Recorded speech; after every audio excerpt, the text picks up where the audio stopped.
The morning sun crested over the eastern hills, casting long shadows across the weathered platform of the Willow Creek train station.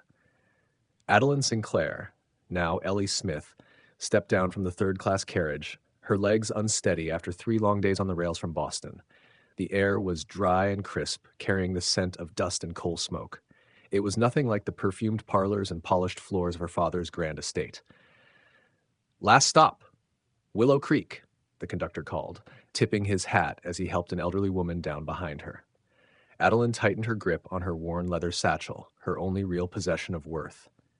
Inside was a small bundle of clothes, a few coins, and her mother's locket, hidden beneath the plain cotton of her dress. Her gaze swept the little town before her, a single dirt road lined with weathered storefronts, a white church steeple glinting in the distance, and mountains that rose blue and silent beyond. This was it, her grand experiment in freedom, her escape. At 23, Adeline Sinclair had everything money could buy: a mansion in Boston, servants at her beck and call, and a future as heiress to one of America's largest railroad fortunes. But none of it had brought her joy. Her father, William Sinclair, had planned her life like one of his business mergers. The final blow came 3 weeks ago over breakfast when he announced, without looking up from his newspaper, that she was to marry Gregory Thornton, the son of his business partner. "It's decided, Adeline," he'd said flatly. "The union of our families will secure the Sinclair legacy for generations." That night, Adeline had made her choice. With trembling hands, she packed a small satchel, withdrew her modest savings, and purchased a third-class ticket west under a false name. I'd love to hear where you're joining from. Leave a comment. And now, back to our story. She chose her destination at random, a little dot on the map called Willow Creek, Colorado. She wasn't sure what awaited her there, only that it wouldn't be gilded cages and loveless obligations. "Miss, you need any help?" The voice startled her.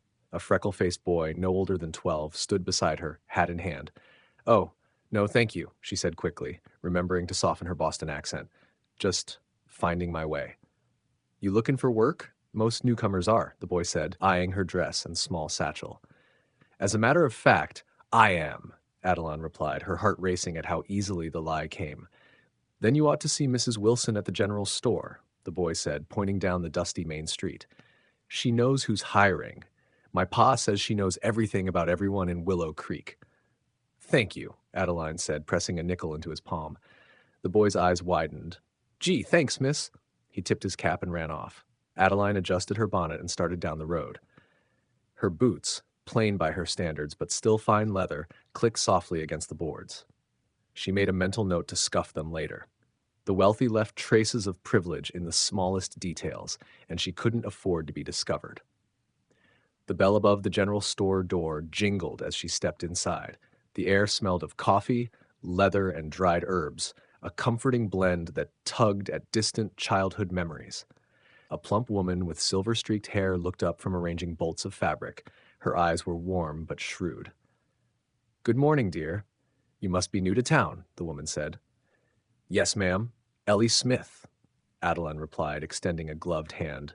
"I just arrived from the east, and I'm looking for work." "Martha Wilson," the woman said, shaking her hand. "Well, Miss Smith, we don't have many openings for young ladies. There's housekeeping, or maybe teaching. But the school's already got Miss Parker." Adeline forced a humble smile. "I'll take whatever honest work I can find. I grew up helping my father on our farm." It wasn't true, and the words stung her pride. The closest she'd come to labor was arranging flowers or managing servants. Mrs. Wilson's brows rose slightly. "A farm girl, are you? Well, you're in luck. James Hayes over at the Silverhorn Ranch was in yesterday looking for help. His outfit's the biggest cattle operation in the county. It's hard work, mind you." "I'm stronger than I look," Adeline said quickly. The woman studied her a moment longer, then nodded toward a bulletin board near the counter. "The Silverhorn's 5 miles north of town.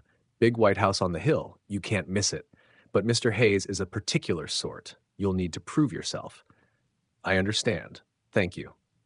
As Adeline turned to go, Mrs. Wilson called after her, "Do you have a place to stay tonight, dear?" Adeline hesitated. "Not yet."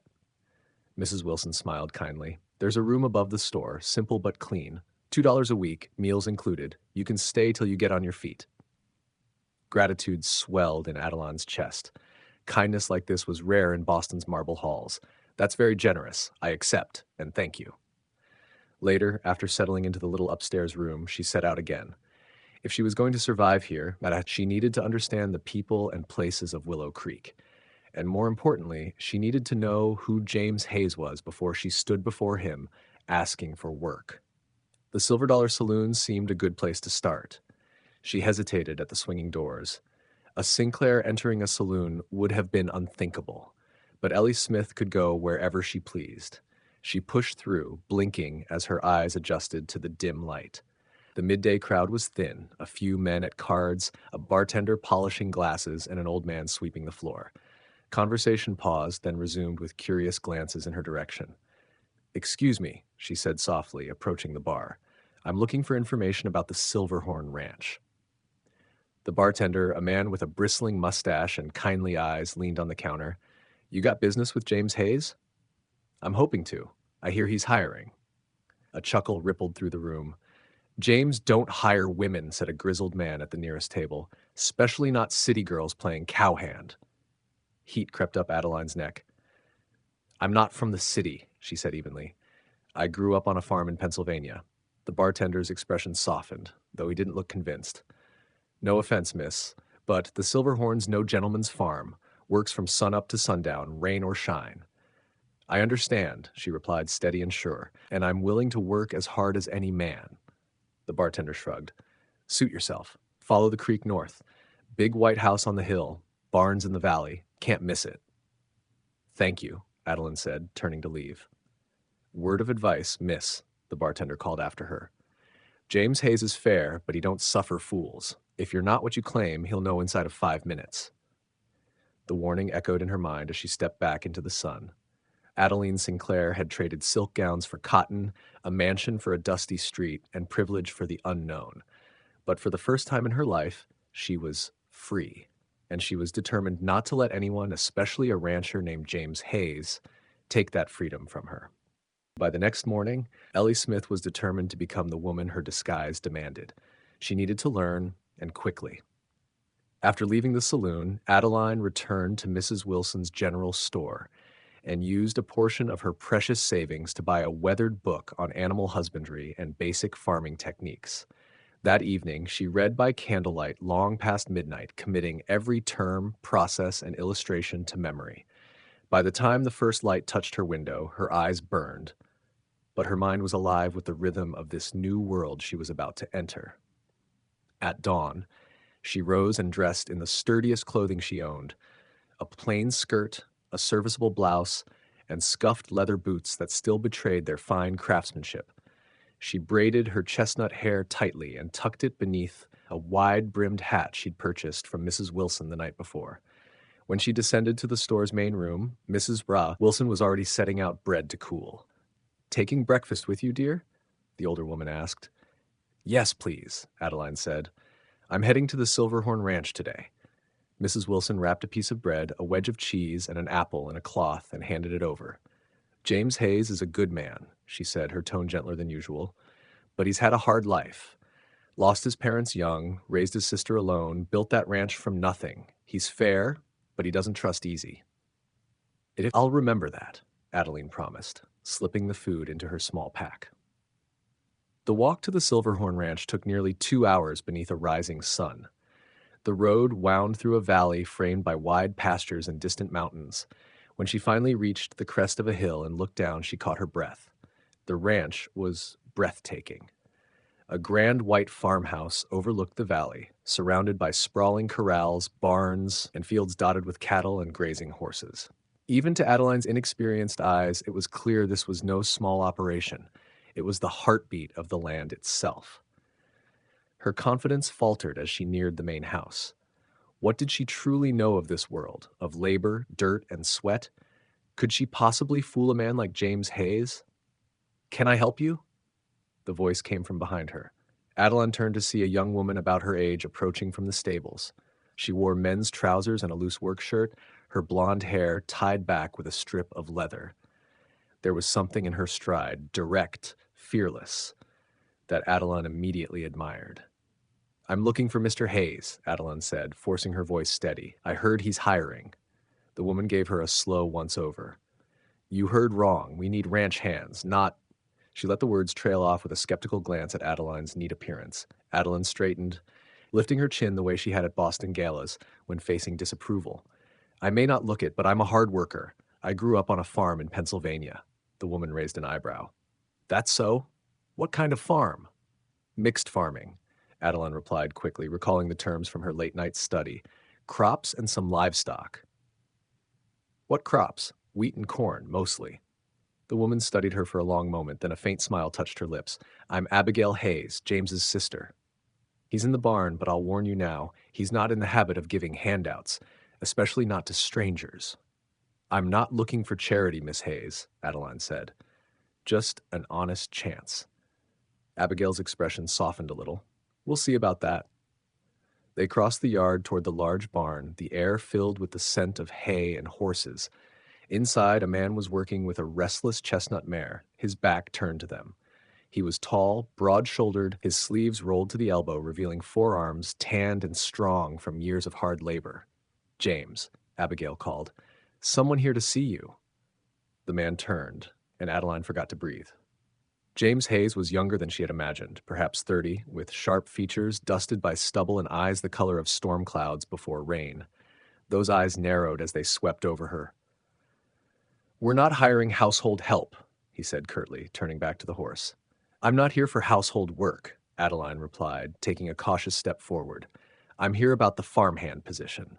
That made him pause. He turned, handing the mare's lead to his sister, and approached her slowly. His gaze was steady, assessing. Is this a joke? He asked, looking between her and Abigail. No, sir, Adeline said, her voice firm despite her racing heart. My name is Ellie Smith. I've worked on farms before, and I'm willing to learn whatever I don't already know. If James folded his arms across his chest. What kind of work? Husbandry, planting, harvesting, she said quickly, the words coming straight from the book she'd studied. I'm not afraid of hard work, Mr. Hayes.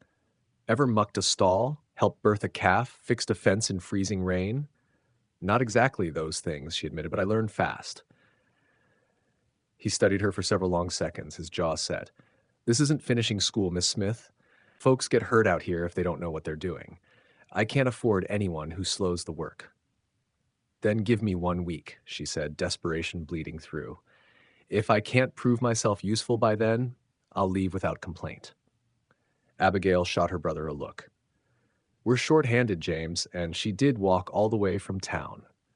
Another tense silence hung in the air before James finally gave a curt nod. 1 week. You'll bunk in the cabin by the cookhouse with Rosa, our cook. Work starts at 5 sharp. Abigail will show you the ropes. Relief flooded Adeline's chest. Thank you, Mr. Hayes. You won't regret it. He gave her a skeptical glance over his shoulder. We'll see about that.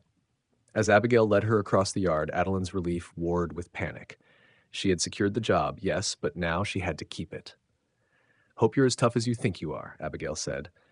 My brother's fair, but he's got no patience for folks who can't pull their weight. I'll keep up, Adeline promised, though she wasn't entirely sure how. Abigail paused, studying her closely. There's something odd about you, Ellie Smith. You don't talk like any farm girl I've met. Adeline's pulse jumped. I had a good education. Uh-huh, Abigail said, clearly unconvinced. Well, your story's your business. But if you hurt my brother or this ranch, you'll answer to me. I understand. The small cabin she would share with Rosa was neat and homey, with 2 narrow beds, a pot-bellied stove, and a single window overlooking the barn. Rosa Martinez, the cook, was a middle-aged woman with strong hands and eyes that missed nothing. So you're the city girl playing cowhand, she said, glancing up from her bread dough. James must be desperate. I'm not playing at anything, Adeline replied evenly, and I'm not from the city. I grew up on a farm in Pennsylvania. Rosa's dark eyes narrowed. Your hands say otherwise, she said dryly, nodding to Adeline's soft palms. But we all have our stories. You can take that bed by the window. Supper's at 7 in the cookhouse. Don't be late. Mr. Hayes doesn't tolerate tardiness. Adeline nodded, grateful, despite the sting of judgment. She unpacked her few belongings and slipped her mother's locket beneath her pillow. That night, sleep came fitfully. The sounds of the ranch were strange and alive. Cattle lowing, boards creaking, Rosa's gentle snoring. By dawn, she had managed only a few hours of rest. Rosa was already gone. Adeline washed her face in the cold basin water, dressed, and braided her hair before hurrying to the cookhouse. The room buzzed with noise, men talking over coffee, boots scuffing the floor, plates clattering. Conversation died the moment she stepped inside. Well, look what the cat dragged in. A lanky cowboy with fiery hair drawled. Hayes must be getting desperate hiring ladies now. Shut it, Tucker, an older man said from across the table, his tone kind but firm.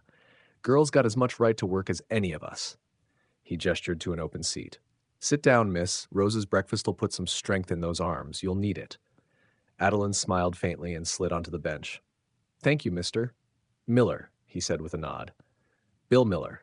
Been here since James's pa ran the place. Don't worry. We'll teach you the ropes, one way or another. As Adeline took her first bite of Rosa's hearty biscuits, she silently prayed for strength, because she knew one thing for certain: this was going to be the hardest week of her life. Frank Miller had been foreman at the Silverhorn Ranch for nearly 15 years. His weathered face and steady eyes spoke of long seasons under sun and storm alike. He studied Adeline with quiet scrutiny. Boss says you claim to know farm work. That true? Adeline hesitated, then offered a half-truth. I helped with the lighter chores on my family's farm. I've got much to learn about ranching, though. Miller gave a short grunt. At least you're honest about that much. You'll shadow Abigail today. She'll show you the ropes. He rose from the table, his voice carrying across the room. All right, you lazy bunch. Sun's near up. Tyler Jenkins, North Pasture Fence needs patching. Martinez and Wilson, check the herd in the South Valley. Doc's coming at noon for them sick calves. The men scattered quickly, leaving Adeline alone with her half-finished breakfast. She hurried to swallow the last bite and stepped out into the cool pre-dawn air where Abigail waited, arms folded. Sleep well, farm girl? Abigail asked with a smirk. Like a baby, Adeline lied, standing straighter. Abigail chuckled. Sure you did. Come on, we'll start with the horses. The morning blurred into a storm of new experiences, mucking stalls until her arms ached, ruining her only pair of boots in the process, trying to groom a restless mare that nearly stepped on her foot, and hauling sloshing buckets from the well until her clothes were soaked. By midday, she was filthy, sore, and fighting tears she refused to shed. Her hands were raw and her back screamed in protest. You're doing it wrong, came a deep voice from behind. Adeline turned to see James Hayes watching her, expression unreadable. Up close, she noticed details she hadn't before. The small scar cutting through his left brow, the creases at the corners of his eyes, the way his dark hair curled slightly at his collar. Then show me, she said, her exhaustion lending her voice a trace of defiance. Something flickered in his eyes, perhaps surprise. Without a word, he stepped beside her and demonstrated movements sure and efficient. Like this, he said quietly. Let the tool do the work, not your back. Adeline mirrored him, relief washing over her as the hay came apart more easily. Thank you, she murmured. James's gaze shifted downward. Your hands are bleeding. She looked down. Her palms were raw, small streaks of blood visible through her gloves. It's nothing. It's something if it slows you down, he countered. Go see Rosa. She'll have a salve. Be back in 10 minutes. His tone was brisk, practical, yet something in his eyes softened before he turned away. Inside the cookhouse, Rosa clucked her tongue as she cleaned and wrapped Adeline's hands. First day's always the worst, she said. You'll toughen up soon enough. If I last that long, Adeline muttered. Rosa gave her a knowing look. Why are you really here, girl? A pretty thing like you could find easier work in town. Adeline met her gaze evenly. I have my reasons. Don't we all? Rosa tied the bandage with a firm tug. There. Now get back to work before James thinks you're shirking. The afternoon brought fence repairs under Frank Miller's gruff supervision, doctoring a sick calf beside Abigail and helping Rosa with supper preparations. By the time the ranch hands gathered to eat, Adeline's body begged for rest. Still alive over there, princess? Tucker, the red-haired cowboy, called across the table. Figured you'd have packed it in by now. Adeline lifted her head warily. Sorry to disappoint you, Mr. Tucker. I'll try harder to fail tomorrow. Laughter rippled through the room. Even Tucker's mouth twitched. She's got grit, another hand said approvingly. Too tired to respond, Adeline simply smiled faintly and finished her meal before collapsing into bed, boots and all. Days settled into a punishing rhythm. Rise before dawn, work until dark, collapse, repeat. Her muscles screamed, her hands blistered, but slowly, almost imperceptibly, she began to adapt. By the fourth day, she was stronger, more capable. And then disaster struck. She and Abigail were driving a small herd of steers across the pasture when a rattlesnake startled the animals. The cattle bolted, hooves thundering. One panicked steer veered straight toward Adeline. She froze. A split second later, a strong arm yanked her aside as a horse galloped past. The steer thundered by, narrowly missing them. Adeline found herself pressed against James Hayes's chest, his heart pounding as hard as her own. "Are you hurt?" he demanded, releasing her just enough to look her over. "No," she stammered, trembling. "What were you thinking?" His voice was sharp, too sharp, but beneath it was unmistakable fear. "You never stand still when cattle are spooked. Never." "I'm sorry," she whispered. "I didn't know what to do." James ran a hand through his hair, trying to steady himself. "Of course you didn't," he muttered. "Because you've never worked with cattle before, have you?" The truth hung heavy between them. Adeline said nothing. "I thought so." His voice dropped low. "Go back to the house. We'll talk about your future here when I'm done." Shame burned through her as she trudged back toward the porch. Abigail was waiting, a small medical kit at her side. "James sent word you might have been rattled, or worse," she said gently, motioning for Adeline to sit. "He barks loudest when he's worried." "He has every right to be angry," Adeline murmured as Abigail cleaned a scrape on her arm. "I could have caused a stampede." "Everyone makes mistakes learning this life," Abigail replied. "The question is, do you learn from them?" Adeline looked at her in surprise. "You're not going to tell me I don't belong?"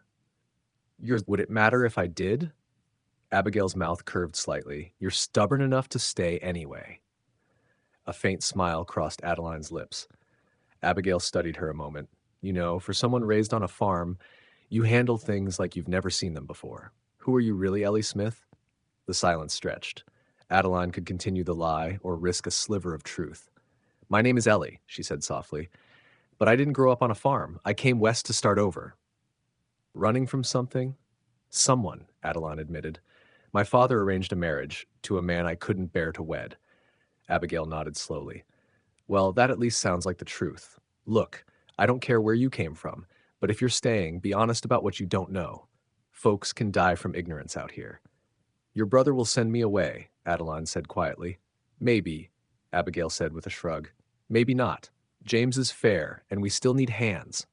She stood, offering Adeline her hand. "Come on, I'll show you how to move cattle before you get yourself killed next time." By the time James returned, Adeline had learned more about livestock in one afternoon than she had in all her reading. That evening, as she helped Rosa prepare supper, James appeared in the doorway, his expression unreadable. "Miss Smith, a word."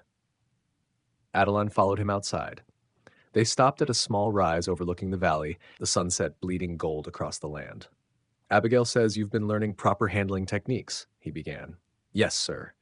She also says you admitted to lying about your past." Adeline met his gaze steadily. "That's true. I misrepresented myself, and I'm sorry. It was wrong." James studied her, arms folded, eyes shadowed. "Why? Because I needed work, and because," she hesitated, "because I wanted to do something real, something that mattered." His tone hardened. "So this is just an adventure to you? Playing ranch hand before returning to your fine life back east?" The accusation cut deep. "No," she said firmly. "I'm not going back. Not ever." Something in her tone must have convinced him, because James's expression softened a fraction. "Abigail seems to think you're worth keeping on, despite your deception." Hope flickered in Adeline's chest. "And what do you think, Mr. Hayes?" "I think you're the most stubborn, impractical woman I've ever met." His mouth twitched, betraying the ghost of a smile. "But I admire your determination. God knows we need the help, and you've worked harder than I expected, given your background. Does that mean I can stay?" James sighed, rubbing the back of his neck. "On one condition. You'll be honest about your limitations and learn the proper way to do things. No more pretending you know what you don't." Relief flooded Adeline's face. "Thank you. I promise I won't let you down." "See that you don't." His tone was gruff, but there was something almost like respect in his eyes. Now, get back to helping Rosa before she comes after us both with that rolling pin of hers. As Adeline hurried back to the cookhouse, she felt lighter than she had in days. Her muscles ached, her hands were raw, but her spirit felt alive. She had been given a second chance, and she wasn't going to waste it. That night, after supper, she lingered on the porch of her cabin. The stars glimmered across the vast prairie sky, brighter than she'd ever seen. The open air of the Silverhorn felt like freedom, wild, wide, and new. Beautiful, isn't it? James's voice startled her. He stood a few feet away, outlined by the last traces of sunset. Yes, Adeline answered softly. I never saw stars like this back home, too many lights. Where is home? Since we're being honest now? Adeline hesitated.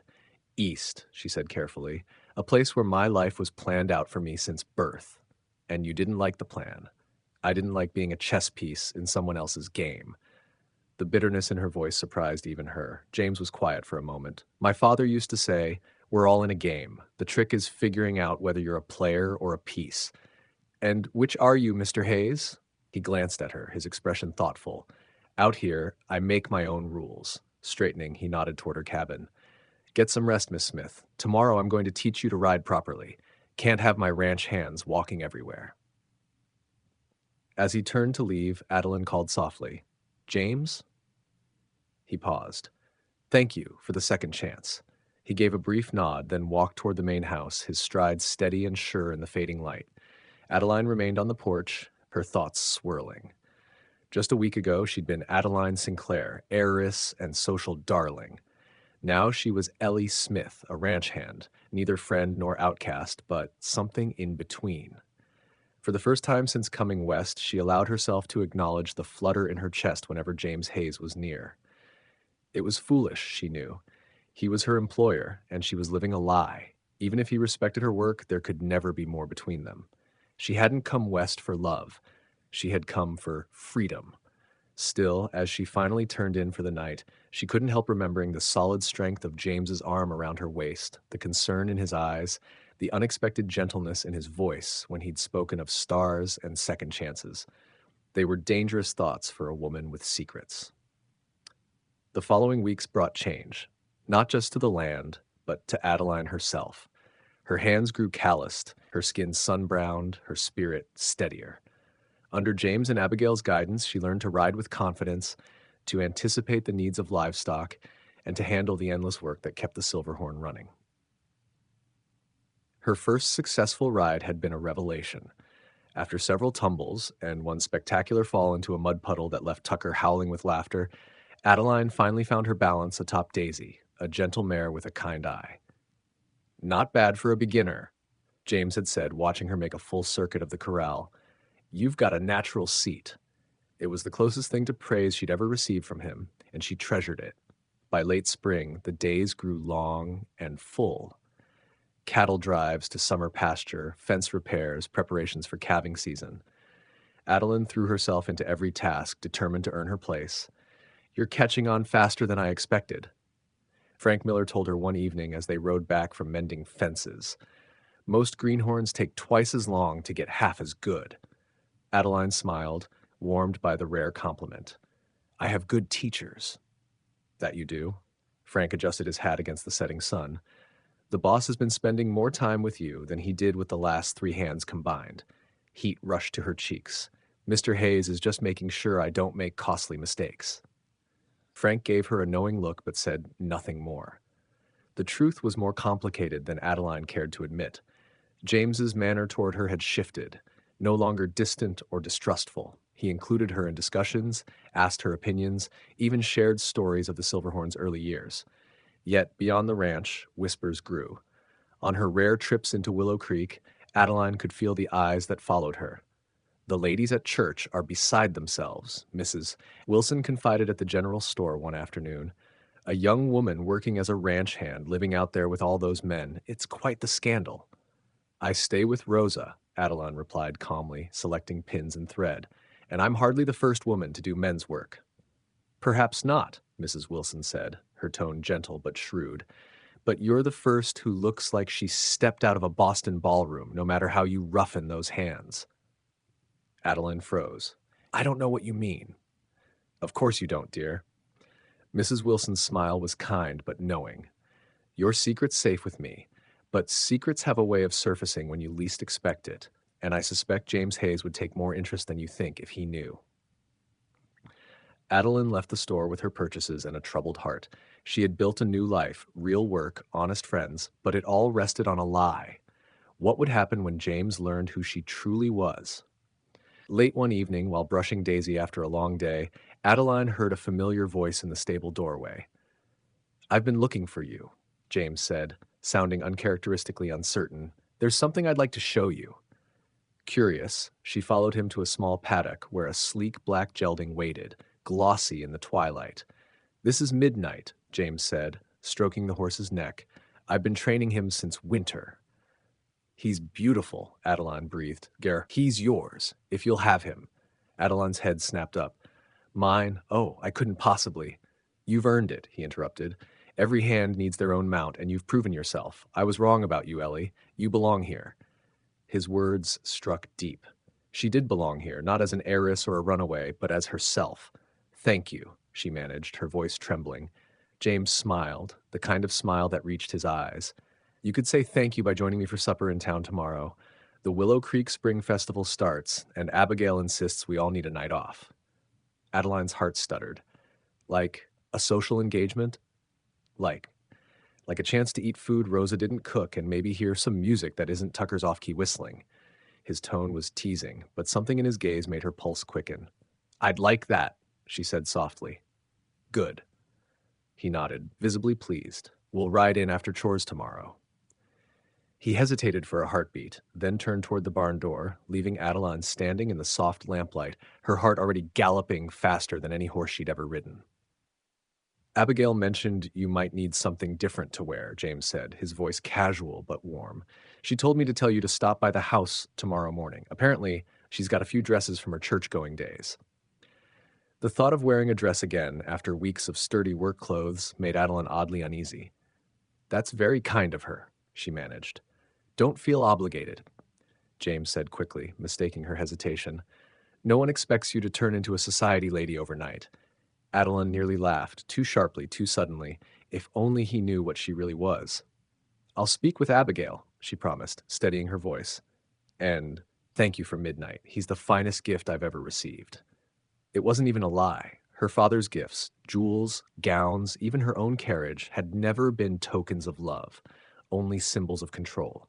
This horse, this gesture, meant something far greater. Respect.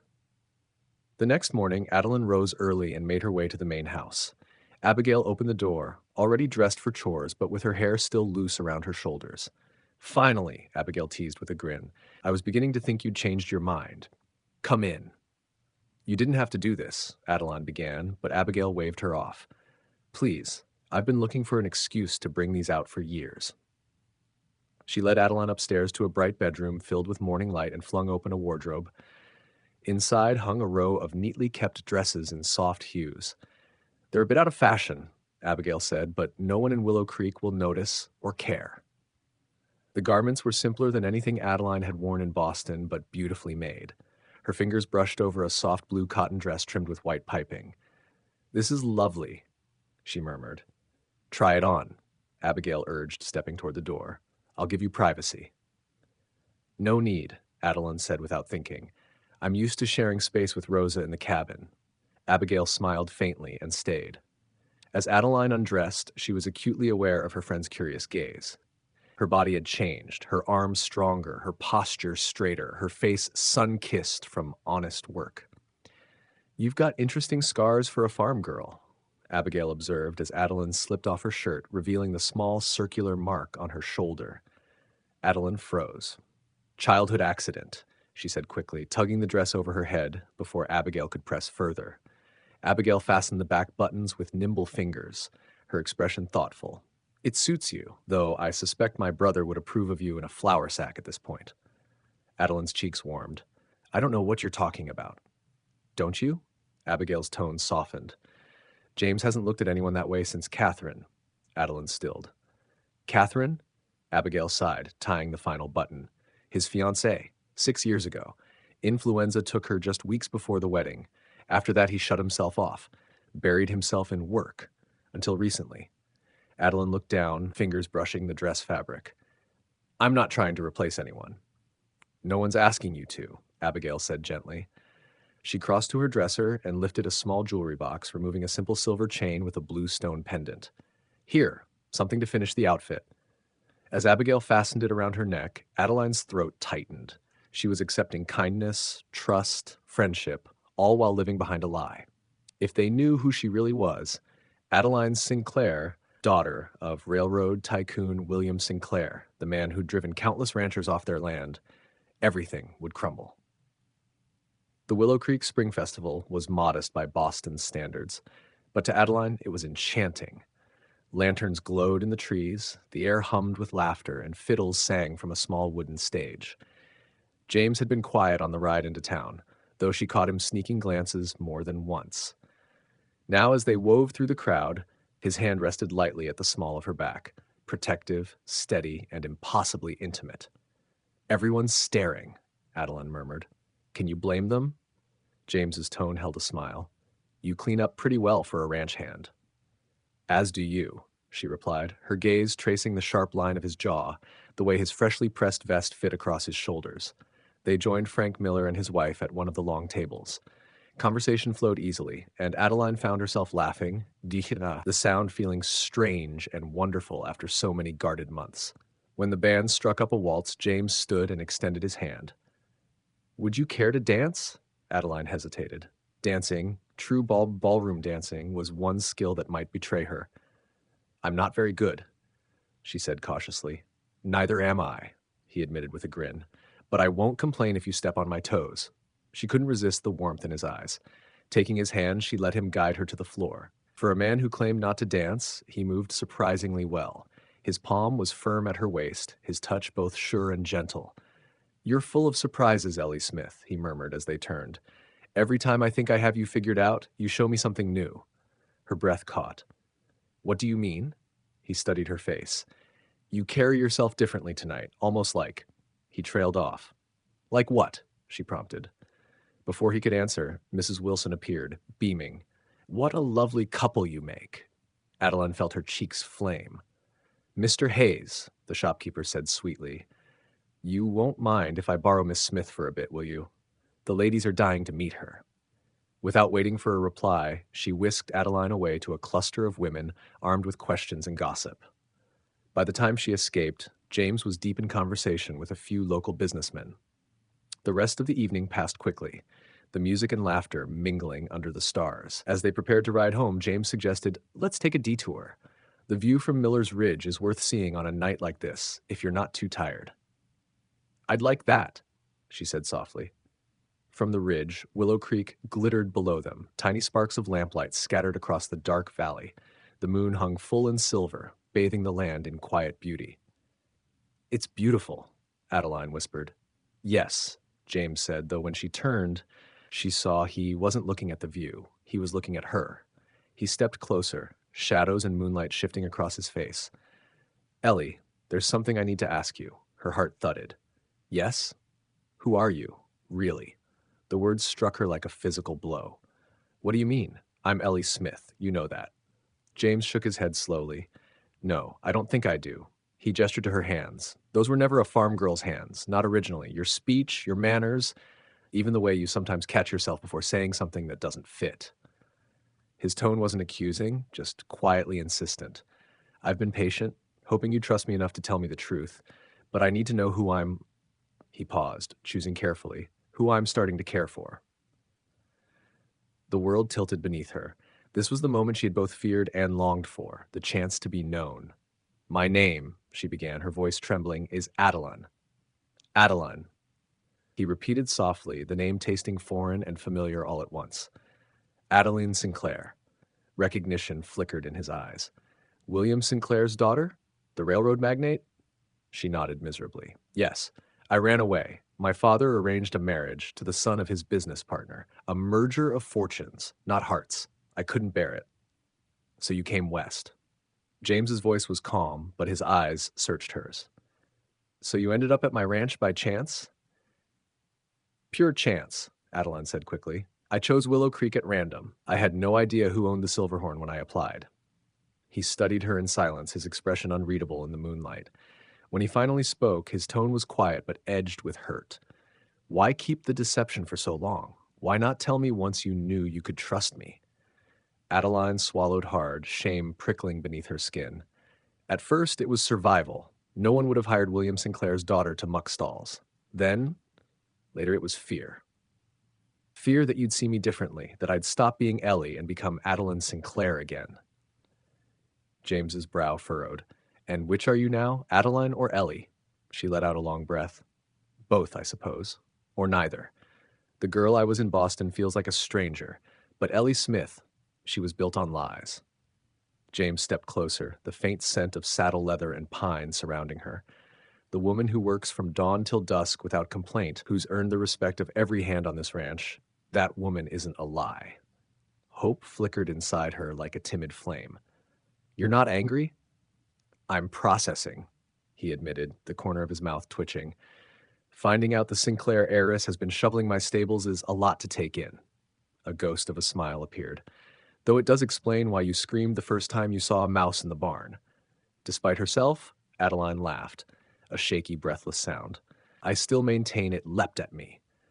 James's smile softened but faded as quickly as it came. Does your father know where you are? No, she said firmly. And he can't. James, you don't understand. If he finds out, he'll drag me back to Boston and force that marriage by any means necessary. As she spoke, a memory flashed. James at the festival earlier, deep in conversation with the town's businessmen, their faces grave. A cold realization crept over her. What is it? He asked, catching the change in her expression. Those men you spoke with tonight, what were you discussing? He hesitated, which told her everything. There are rumors, he admitted, that Sinclair Railways plans to run a new line through this valley. The businessmen are divided. Some see opportunity, and others see destruction, Adeline finished quietly. The same story I've seen 100 times. Small ranches forced to sell, towns wiped from maps. James nodded grimly. Your father's reputation precedes him. The truth struck like a blow. That's why you questioned me. You thought I might be here spying for him. James didn't deny it. Can you blame me? The timing, the coincidence, it was too neat. Her temper sparked. And now, do you still think I'm my father's puppet? He reached for her hand, his voice gentle but steady. No. I think you're the most stubbornly independent woman I've ever met. No one's puppet. His grip tightened slightly. But if these rumors are true, we're all in danger. Especially you. If your father's men come here, your hiding place won't stay secret for long. The weight of his words settled heavy on her chest. Everything she'd built, her quiet, honest life, was once again under threat. But standing beneath the vast Colorado sky, with James's hand warm around hers, she knew she couldn't run this time. Then we'll stop the railway, she said, her voice hardening with resolve. And I know how. James's brows lifted and a slow, admiring smile spread across his face. I'm listening. That night, the ride back to the Silverhorn was filled with quiet urgency. Moonlight pooled over the trail as Adeline explained her father's methods, the pattern he used to swallow towns whole. He always starts the same way, she said. Surveyors come first, then land agents offering to buy. If that fails, fences are cut, cattle scattered, wells mysteriously dry up. James's jaw tightened. That's criminal. To him it's business, she replied bitterly, and nearly impossible to prove.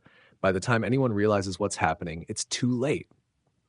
So we'll watch for surveyors, he said. Warn people not to sell, no matter what they're offered. Adeline shook her head. That won't be enough. He'll divide the town, merchants against ranchers, farmers against shopkeepers. Promise prosperity, deliver ruin. James's eyes gleamed in the dark. Then what do you suggest? I need to see the proposed route. Every railway has a weak point, a stretch too costly to build through. If we can highlight that weakness, we can force the line to divert elsewhere. Without direct confrontation, James finished, impressed. But how do we get the plans? I have an idea, Adeline said, grimacing. But you're not going to like it. Back at the ranch, the three of them, James, Adeline, and Abigail, gathered in his study, the room glowing with lamplight and quiet tension. Books and maps lined the walls, and James spread a large topographical chart across his desk. So we need to get the survey maps before they're finalized, Abigail summarized, her practical tone cutting through the silence. Exactly, Adeline said. Once we see the intended route, we can identify problem areas, places where a small adjustment could make building through Willow Creek impractical. James leaned on the desk, frowning. And how do you propose we get those maps? Adeline hesitated. The surveyors are meeting in town at the Silver Dollar tomorrow. They'll recognize me if I go as Ellie Smith, but not as Adeline Sinclair. James straightened. You mean to walk into that meeting as the daughter of William Sinclair? Yes, she said simply. It's the one card I still have. The plan went off with tense precision. At the Silver Dollar, Adeline, dressed in her father's kind of authority, commanded the room with icy grace. I'd like copies of your preliminary maps, she told the startled lead surveyor, Mr. Harrington. He stammered, They're quite rough, Miss Sinclair, perhaps when we've refined.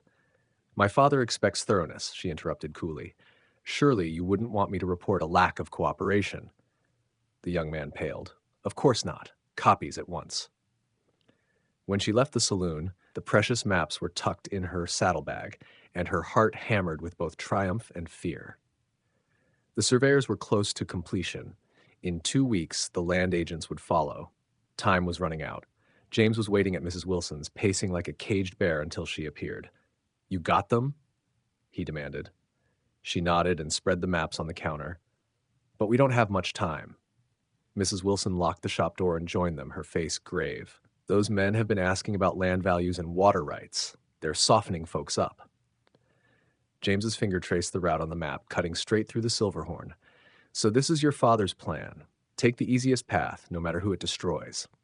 It's worse, Adeline murmured. The line crosses Miller's Creek. If the ranchers lose that water, they'll be forced to sell. But here, she said, pointing to a narrow canyon, this is our chance. It's unstable terrain. If we can convince the surveyors it's unsafe, they'll have to reroute. Mrs. Wilson's eyes gleamed. We'll need evidence. I can find it, Abigail said. Grandfather wrote about a rock slide there in the 1830s. His journals might be enough. And I'll speak to the tribal elders, Mrs. Wilson added. They know the land better than any of us. James looked at Adeline, pride and determination mingling in his gaze. Then it's settled. We protect this valley together. They've kept oral histories going back generations, Adeline said, a flicker of hope lighting her face. If there was instability there, they'd know. Then we need to move quickly, she continued. The survey will be complete in 2 weeks, and after that, she stopped as the front door rattled, followed by a sharp, authoritative knock. Mrs. Wilson turned, eyes wide. It's Mayor Phillips, she whispered, and Mr. Harrington from the survey team. James's reaction was instant. He caught Adeline's arm and pulled her toward the back room. They must have followed you. Go out the back way and head for the ranch. I'll keep them occupied. But no arguments, James said firmly. If they find out who you really are and why you wanted those maps, everything falls apart. Adeline hesitated only a heartbeat before nodding. As Mrs. Wilson unbolted the front door, Adeline slipped into the storeroom. Through a narrow crack, she could see Mrs. Wilson greeting the visitors with feigned surprise. Mayor Phillips, what brings you by so late? Mrs. Wilson, the mayor said smoothly, his voice carrying the false warmth of practiced authority. This gentleman is from Sinclair Railways. He's looking for a young woman who may have visited your shop today. I've had several customers, Mrs. Wilson replied, tone light and vague. Young and old. This one would have been a well-spoken lady, Harrington said, his voice clipped. Elegant. She claimed to be William Sinclair's daughter. Adeline's stomach clenched. So they suspected.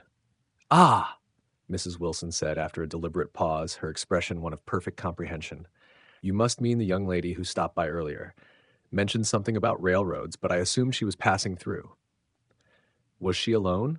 Harrington pressed. Before Mrs. Wilson could answer, James stepped into view, pretending surprise at their presence. Evening, Mayor. Harrington, is it? James Hayes. I believe we met earlier at the Silver Dollar. The easy manner in his voice, the casual way he leaned against a shelf, made it appear he'd simply wandered into their conversation. Mr. Hayes, the mayor said, startled. Didn't realize you were here. Just making introductions, James replied smoothly. Willow Creek should put its best foot forward when progress comes calling, don't you think? The ambiguity in his words, neither siding with nor opposing the railway, threw the mare off balance. Yes. Well, Philip stammered, Mr. Harrington here is looking for a young woman who came by earlier. Perhaps you saw her at the saloon? Can't say that I did, James lied easily. Spent most of the afternoon with Jenkins, talking cattle prices. He turned to Harrington. Something amiss with the lady in question? Harrington's eyes narrowed. Just a matter of verification. She claimed a connection to our employer that seems questionable. James gave a quiet chuckle. You know how folks can be around here, always trying to sound more important than they are. If I hear anything, I'll let you know. The confidence in his tone seemed to reassure Harrington, who nodded curtly. Thank you. We're staying at the hotel, should anything come to mind. Once the men departed, James waited several tense minutes before signaling for Adeline to come out. They're suspicious, he said bluntly. Someone must have challenged your story. Or my father sent instructions that didn't mention his daughter being in the field, Adeline muttered grimly. Either way, my cover's blown. Then we move fast, James said. Get those maps to Abigail tonight. I'll stay here and find out what else I can. As they prepared to part, James caught her arm. Be careful riding back alone. If Harrington's set men on the roads. I'll take the creek trail, she said quickly. No one will see me.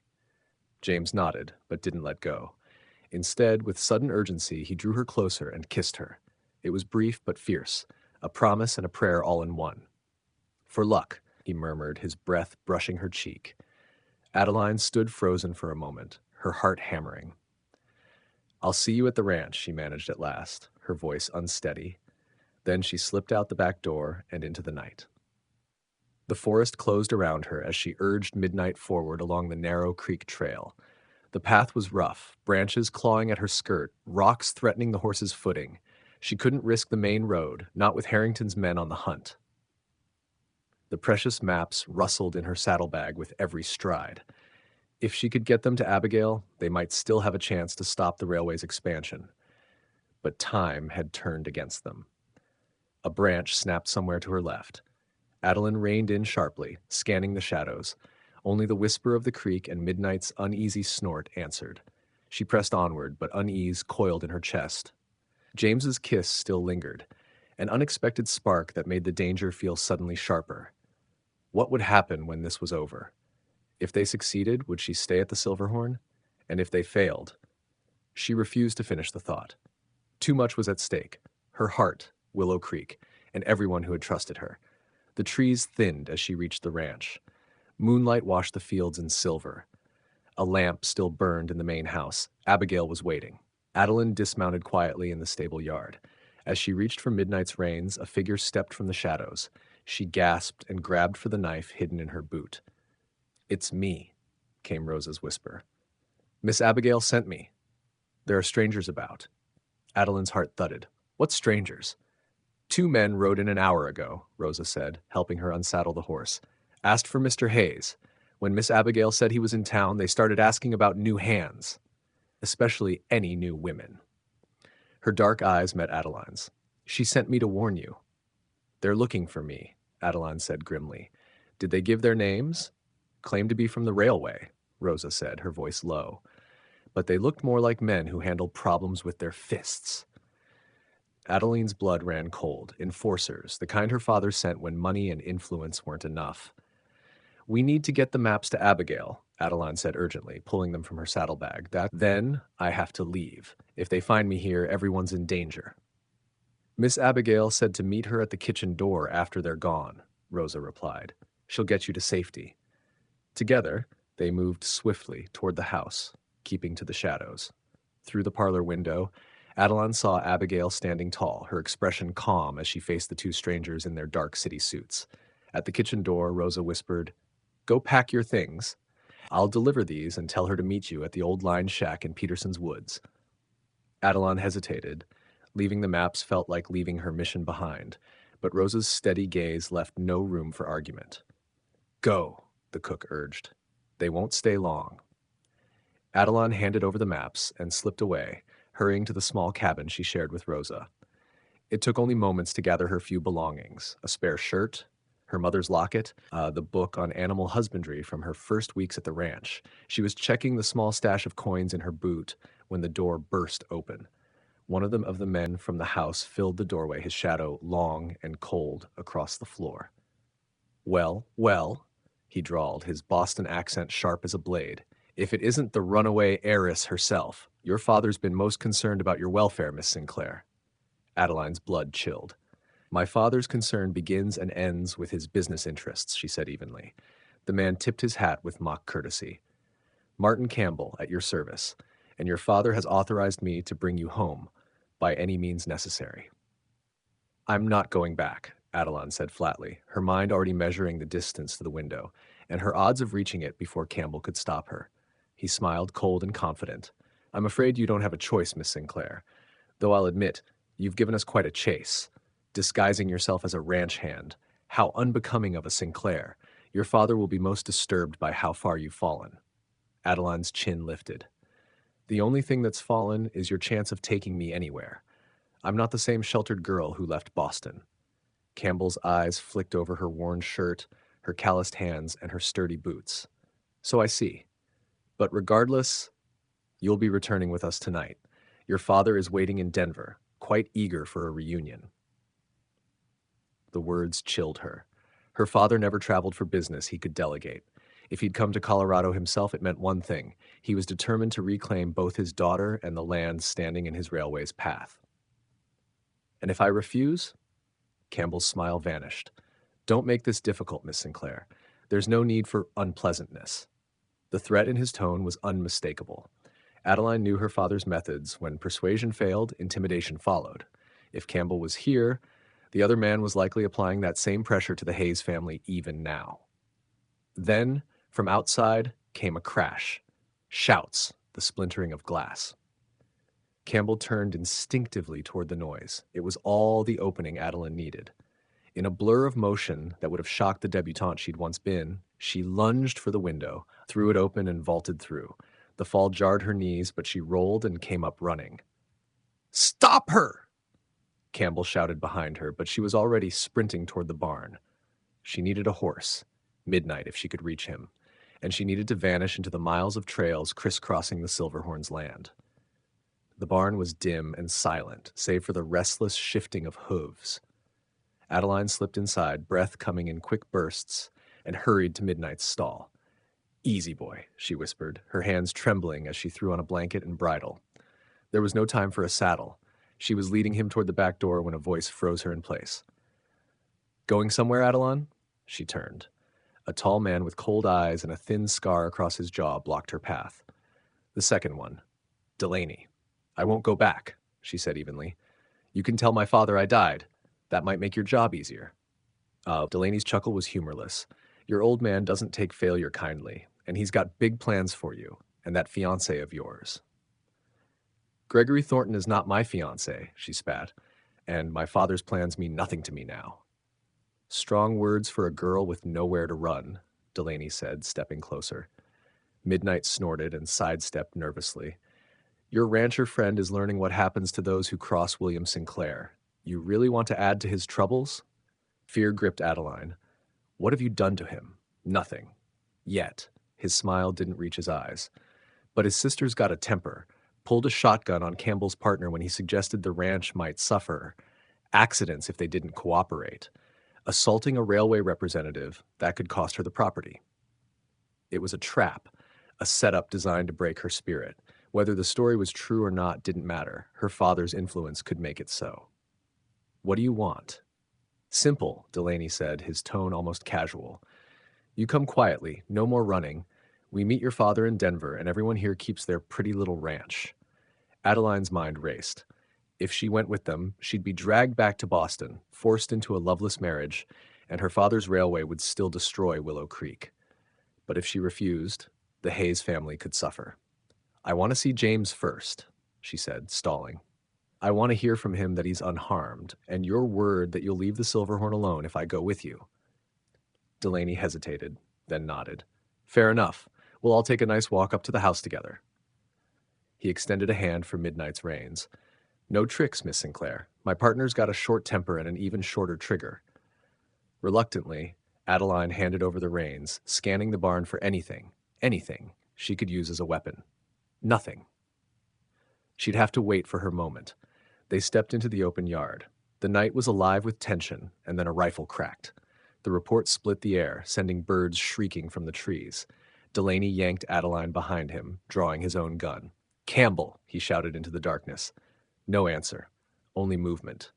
A shadow darting between outbuildings. "Looks like your friends have other ideas about our deal," Delaney growled, tightening his grip on her arm. "Let's move." He dragged her toward the main house, using her as a shield.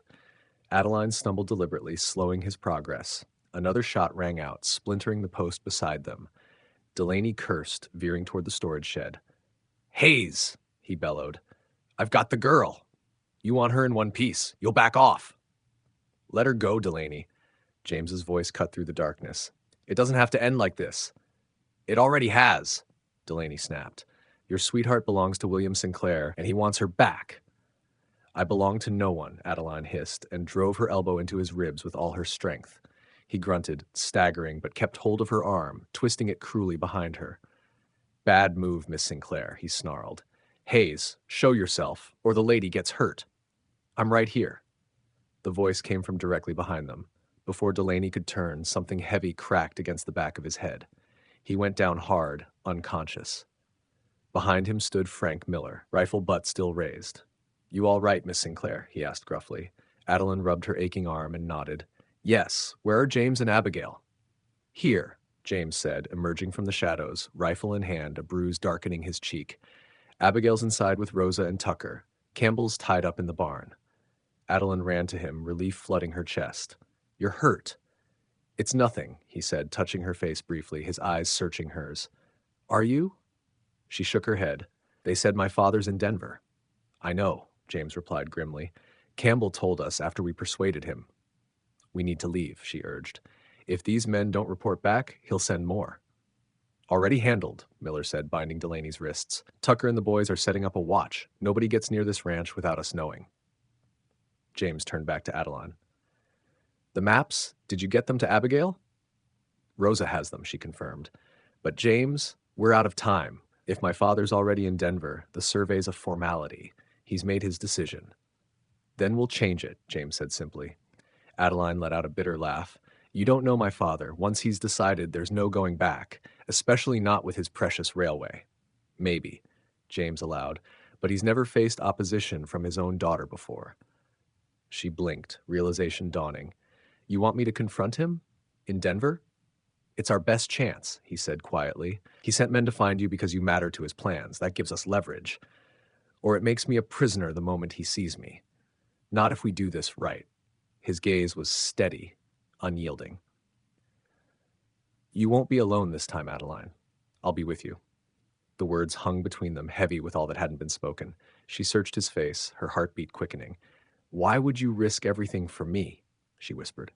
James's hand found hers, strong and sure, down, "Because some things are worth fighting for. This land.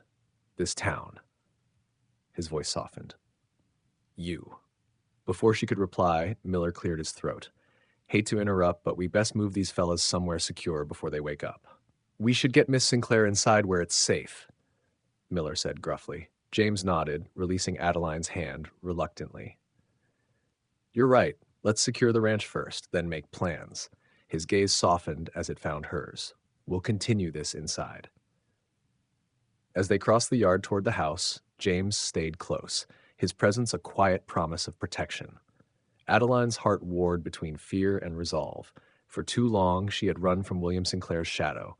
Perhaps it was time to face him, not as the obedient daughter he had tried to shape, but as the woman she had become at the Silverhorn. Abigail met them at the door, still clutching her shotgun, eyes blazing. "Rosa told me what happened. Are you both all right?" "We're fine," James assured her. "Campbell and Delaney won't trouble anyone for a while." "Good," Abigail said grimly, "because we've got work to do." She motioned toward the dining table, where survey maps were spread beneath the glow of the lamp. "Rosa got these to me just before all hell broke loose, Frey. I've been studying them, and I think I've found something." Adeline hurried closer, James beside her. "The canyon?" she asked, recalling her earlier conversation with Harrington. Better. Abigail tapped a section of the map east of the canyon. There's an underground spring network here. It's not on their survey, but grandfather's journals mention it. Caused real trouble when they tried to build the old wagon road through this area. James leaned in. How much trouble? Bad enough, Abigail replied. A wagon and 4 horses went straight down when the ground gave way. They had to reroute the road 5 miles south, right along the old Dunstan Pass line. Adelon studied the new route. It bypassed Willow Creek entirely, cutting through an uninhabited valley before joining the main line again 20 miles east. This could work, she said slowly. Engineering challenges are the one thing my father respects. He won't risk a repeat of the Clarion Bridge collapse, not after the lawsuits nearly sank his eastern division. So, James concluded, we present proof that the current route is unsafe and offer the southern pass as the safer option. Exactly. Adeline traced the alternate path with her finger. But he won't take my word for it. We'll need everything. Grandfather's journals, geological records, witness statements. The tribal elders might even help. They will, Abigail said confidently, and Harrington can conveniently discover the springs himself during his survey. It still won't be enough, Adeline murmured, her father's ruthless determination heavy in her memory. Not unless I face him myself. He needs to see that I'm serious, that I'll stand against him if he pushes this through. James's hand came down over hers on the map. Then that's what we'll do, together.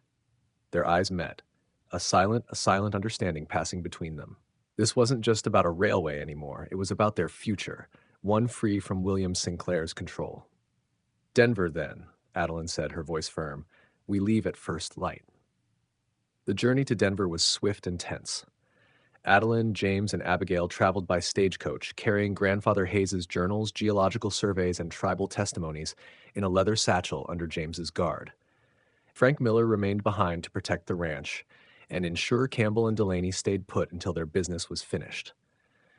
Adeline sat beside James, drawing quiet strength from his presence as the rugged Colorado landscape passed by.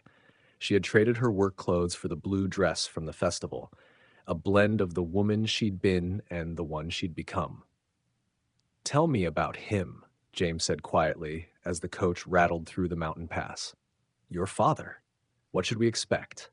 Adeline looked out at the passing scenery, then turned back to him. He values control above all things, precision, efficiency, power.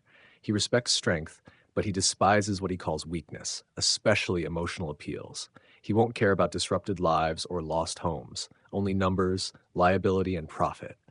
Then we'll give him exactly that, Abigail said firmly, patting the satchel of evidence, cold, hard facts that even William Sinclair can't ignore. Adeline wished she shared her confidence. Her father had built his empire by crushing opposition, not compromising with it. That she, his own daughter, now stood among that opposition would infuriate him beyond measure. By late afternoon, Denver rose before them, a city of brick and ambition, fueled by the very railways William Sinclair had forged. At its center stood the Grand Brown Palace Hotel, polished and stately amid the dust of progress. That's where he'll be staying, Adeline said softly as the coach drew to a halt. He never stays anywhere else. That's where we'll find him, James replied, helping her down. We can't just walk in, she warned. He'll have men watching for me, especially now. James nodded thoughtfully. Then we'll send a message he can't ignore, but won't alert his guards. Adeline's lips curved faintly. I know just how to do that. An hour later, wearing borrowed city clothes from a sympathetic shopkeeper who owed James's family a favor, Adeline entered the Brown Palace unnoticed. The air smelled of cigar smoke and polished brass. At the front desk, she adopted the poise her father had once demanded. I need to send a message to one of your guests, Mr. William Sinclair. The young clerk hesitated. Mr. Sinclair has requested not to be disturbed, miss. I think he'll make an exception, Adeline said, sliding a folded note across the counter. Please see that he receives this personally. The clerk frowned but accepted the note. Adeline stepped away, waiting in a shadowed alcove, heart hammering. The message contained just 5 words, her mother's last words to her father before she died. Words only William Sinclair would recognize. Less than 10 minutes later, the clerk returned. Mr. Sinclair will see you now, miss. Suite 412. Adeline drew a steadying breath and entered the elevator. Across the street, James and Abigail waited, watching for her signal. This meeting had to be private, father and daughter at last. The elevator doors opened onto the fourth floor. Before she could knock, the door to Suite 412 swung open. William Sinclair stood there, tall, broad-shouldered, his dark hair streaked with silver, eyes sharp as ever. Those eyes widened just slightly at the sight of her. "Adeline," he said, his voice even. "You look different." "Hello, father," she replied, matching his composure. "May I come in?" He stepped aside, motioning her into a richly furnished sitting room. Maps and documents covered a large table by the window. Railway plans, of course. "I assume Campbell and Delaney failed in their task," he said, closing the door. "Are they dead?" "No," Adeline answered, her tone controlled. "Just detained." He nodded, unbothered.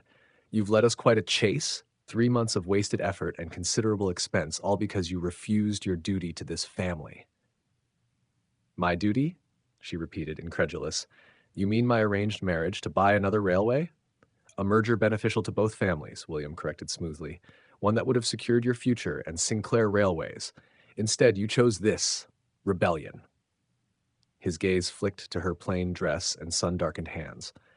"Working as a laborer, sleeping in servants' quarters, consorting with ranchers." The disdain in his tone made Adeline's blood rise. He knew about James. Somehow, he knew. "I chose freedom," she said firmly. "I chose to make my own way." "A childish fantasy," he said. "One that ends today. You'll return to Boston with me tomorrow. Gregory has been remarkably patient, considering your adventure. The wedding will proceed next month." Adeline shook her head. "I'm not here to surrender, father. I'm here to negotiate." William's brow lifted in mild amusement. "Negotiate? With what? You have nothing to offer, Adeline. Nothing at all." "I have information about your planned railway through Willow Creek," Adeline said evenly. "Information that could save you millions in construction costs and prevent future lawsuits." For the first time, she had William Sinclair's full attention. He gestured toward a chair. "Sit. Explain." Adeline didn't move. "Not yet. First, we establish terms. I'll share what I know about the geological hazards along your planned route and provide documentation for a safer alternative. In exchange, you'll release me from any obligation to marry Gregory Thornton and agree to leave the Silverhorn Ranch untouched by your railway." William's laugh was short and cold. "You've developed audacity during your little frontier adventure. I'll grant you that, but you overestimate your leverage. Whatever information you think you have, my surveyors will uncover it soon enough." "After you've committed the resources to the current route?" Adeline countered. "After construction has begun? The Clarion Bridge collapse cost you $3 million and 7 lives. How much is prevention worth, father?" A muscle jumped in his jaw, the only sign her words had landed. The Clarion disaster was the one dark mark on his otherwise flawless record. "You have 1 hour," he said finally. "Present your evidence. If it holds merit, I'll consider alternatives." Adeline inclined her head. It was more than she'd expected. "I need to retrieve my associates and our documentation." "Associates?" William's eyes narrowed. "Who else is involved in this scheme?" "The owners of the Silverhorn Ranch," Adeline replied calmly. "They possess historical records, 3 generations worth, documenting the geological instability in question." Something flickered in William's expression. "Calculation, perhaps, or grudging respect." 1 hour, he repeated. "And Adeline, if this is merely a delaying tactic, you'll find my patience permanently exhausted." The threat hung between them as she turned to leave. Only when the elevator doors closed behind her did she allow herself a shaky breath. No matter how composed she appeared, her father's presence still had the power to rattle her. Across the street, James and Abigail waited anxiously. "Are you all right?" James asked, his eyes searching hers. "I'm fine," Adeline said. "He's agreed to hear us out. We have 1 hour." They gathered their documents and returned to the Brown Palace. This time, they were escorted directly to William's suite. Inside, Edward Harrington and Thomas Reynolds, the chief engineer, stood waiting. William's gaze sharpened as it fell on James. "Mr. Hayes, I presume. I've heard a great deal about you from my associates." "Mr. Sinclair," James replied coolly. "I wish I could say the same." Tension crackled in the air as introductions ended and the business began. They spread maps and journals across the table, each speaking with practiced precision. For 40 minutes, they laid out their case: the unstable ground, the underground spring network, the historical sinkholes. Abigail recounted her grandfather's encounters, pointing to exact coordinates where the earth had once swallowed fences whole. James presented the cost analyses. The southern route might be longer, but it promised stability and safety. Adeline studied her father's face, noting every subtle shift. He gave nothing away, but she recognized the signs of interest, the slight tilt of his head, the focused stillness of his gaze. When they finished, William turned to Harrington. "You've examined this area?" "Not in detail, sir," the surveyor admitted uneasily. "Our preliminary work focused on the most direct path, as instructed. A costly oversight," William said coolly. The man paled. He turned to Reynolds. "Your assessment?" Reynolds leaned over the documents. "The Hayes records appear credible. If these underground springs exist, they pose serious engineering risks, possibly prohibitive ones." William nodded once, then shifted his gaze to Adeline. "You've made a convincing case for the southern route," he said. His voice hardened. "But let's not pretend this is only about the railway. What's your relationship with Mr. Hayes?" The question caught her off guard. She felt James tense beside her, but met her father's eyes steadily. "That's irrelevant to this discussion. It's entirely relevant to my daughter's future," William countered. "A future tied to the Sinclair legacy." "My future," Adeline said firmly. "Hay is mine to determine, including who I share it with." William's expression darkened. "You'd throw away your birthright, your position, for a rancher in a backwater town?" "I'd choose integrity and peace over wealth and a loveless life," Adeline replied. "And James Hayes has built something honest and enduring, qualities your empire could learn from." James's hand came to rest on her arm. "Mr. Sinclair," he said evenly, "your daughter is the most remarkable woman I've ever known. In the short time she's been at the Silverhorn, she's become indispensable to the ranch and to me." William's gaze flicked between them, assessing. "And if I refuse to change the route? If I insist she return to Boston?" "Then you lose on multiple fronts," Adeline said softly. "You risk millions on an unstable line, another Clarion tragedy, and your only child's respect." She stepped closer, her voice steady. "Is that the legacy you want, father? To be remembered as the man who sacrificed sound judgment and his daughter's happiness for pride?" Silence fell. For a long moment, William Sinclair studied her, not as the obedient daughter he'd raised, but as the capable woman she had become. "You are remarkably like your mother," he said at last, a trace of emotion in his tone. "She was the only person who ever successfully challenged me." He turned to Reynolds. "Conduct a full survey of the southern route. If it proves viable, we'll redirect our resources." Then to Harrington, "Your oversight regarding the spring network will be noted in your review." Both men nodded quickly, relieved. William's attention returned to Adeline.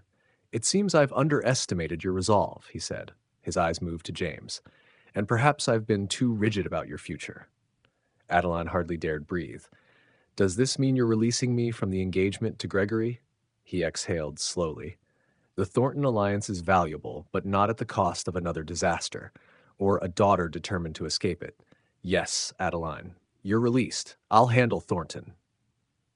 Relief flooded through her, leaving her lightheaded. James's hand found hers, their fingers intertwining. William's eyes caught the gesture. "I assume this means you won't be returning to Boston," he said neutrally. "No, father," Adeline said. "My home is in Willow Creek now, at the Silverhorn." He nodded once, surprisingly calm. "Then I have a counterproposal." He moved to the map and tapped a point south of Willow Creek. "This alternate route will require a new station and depot. Here." "That's Hayes land," James observed. "Indeed," William said. "I'll purchase it at fair market value, above current rates. And the railway will need a local representative to oversee operations, manage shipping, and liaise with ranchers." His gaze returned to Adeline. "Someone who understands both business and the community." Adeline stared, speechless. "You're offering me a position with Sinclair Railways?" "I'm offering you the chance to build something of your own," William replied. "A compromise, one that respects your independence and honors your heritage." It was, she realized, a masterstroke. Her father was extending not just an olive branch, but trust, and perhaps after all these years, something like love. William Sinclair was never a man to surrender control entirely, but Adeline could see that something fundamental had shifted. He might insist on his terms, yet there was respect now, an acknowledgment she had never dared hope for. She glanced toward James, silently seeking his counsel. His steady eyes held nothing but quiet encouragement. "It's your decision," he said softly, "but having a Sinclair overseeing the railway's local operations might ensure fair treatment for every rancher in the valley." Adeline nodded slowly, turning back to her father. "I'll consider it, on one condition. The contract for the southern route must be finalized before any other negotiations proceed. Willow Creek and the Silverhorn must be protected first." A faint smile touched William's mouth, the closest thing to warmth she'd seen in years. You drive a hard bargain, daughter. Very well. Reynolds will have the revised plans on my desk by morning. Construction orders will be amended accordingly. He extended his hand to James. "It seems we have an agreement, Mr. Hayes." James hesitated only briefly before grasping it firmly. "It seems we do, Mr. Sinclair." When the engineers departed to begin their new surveys, an uneasy quiet filled the room. Abigail, sensing the need for privacy, excused herself with a tactful smile and slipped out, leaving father and daughter alone with James. William turned, brandy glass in hand, his expression unreadable. "This ranch owner of yours, he treats you well?" The question startled Adeline. "Yes, father," she said softly. "Better than I ever expected to be treated." He nodded once, something between satisfaction and regret crossing his face. "Your mother would have approved of your spirit, if not your methods." He took a sip, staring into the amber glass. "I should have realized sooner that you inherited her independence and her eyes." It was the closest thing to an apology she had ever heard. "We're more alike than either of us care to admit," Adeline said gently. "Stubborn, determined to carve our own paths." "Perhaps," William allowed with a faint smile, "though I'd like to think I'd have found a less dramatic way to assert my independence than disguising myself as a ranch hand." Adeline laughed softly. "That wasn't exactly the plan, but it turned out to be exactly what I needed." He studied her in silence, then looked toward James. "You've changed, Adeline, grown. I suppose I have Mr. Hayes to thank for that." "I have myself to thank," she replied with quiet conviction. "James gave me the space to discover who I was apart from the Sinclair name, but the strength was always there, something I inherited from both my parents." That seemed to satisfy him. He raised his glass slightly. "To new beginnings," he said, "on all fronts." When they rose to leave, he called after her. "Adeline." She turned in the doorway. "I expect regular reports on the station's progress once construction begins. Weekly telegrams at minimum." Adeline smiled, recognizing the olive branch for what it was. "Of course, father. I wouldn't have it any other way." Outside the hotel, the Denver sky glittered with stars. James drew her close, his warmth steady against the night chill. "Are you all right?" he asked quietly. "Better than all right," Adeline answered, her voice thick with emotion. "For the first time, I don't have to choose between who I was and who I've become. I can be both." He smiled, brushing a wind-blown strand from her face. "The heiress and the ranch hand," he teased softly. "And which one am I in love with?" Her heart swelled at the simplicity of the question. "Both," she said. "Always both." His kiss beneath the starlit Denver sky sealed the promise that had begun in the dust of the Silverhorn, a love built on honesty, respect, and the courage to forge a new path together. 3 months later, as summer faded into autumn, Adeline stood on the porch of the Silverhorn's main house, her home now, with James at her side, her husband in name and heart. In the valley below, the foundations of the new railway station stretched across the horizon. Its design, simple yet elegant, blended seamlessly into the rolling land, a union of progress and preservation. William Sinclair had attended their wedding, arriving aboard the first inspection train to travel the southern route. His gift had stunned them both, full ownership of the Silverhorn, transferred jointly into their names, along with a generous investment to expand their cattle operations. "Insurance," he'd said with his familiar pragmatism. "The railway thrives on strong local enterprises, especially those run by families." But Adeline had known the truth. It was his way of saying he was proud. Now, as James slipped an arm around her waist, she leaned into his steady strength. The journey from frightened runaway to confident ranch owner and railway manager had been long and unexpected, but it had led her exactly where she was meant to be. "Any regrets?" James asked quietly, following her gaze toward the distant tracks. Adeline shook her head, her smile serene. Not one. Every step brought me here. In the distance, a train whistle sounded, a bright, hopeful cry echoing through the valley. Change was coming again, but this time it didn't threaten. It promised. Adeline smiled toward the horizon, her heart anchored in faith, her spirit steady as iron rails. She had found her place at last, not in the salons of Boston or the shadows of her father's empire, but here, where love and purpose met beneath the endless western sky.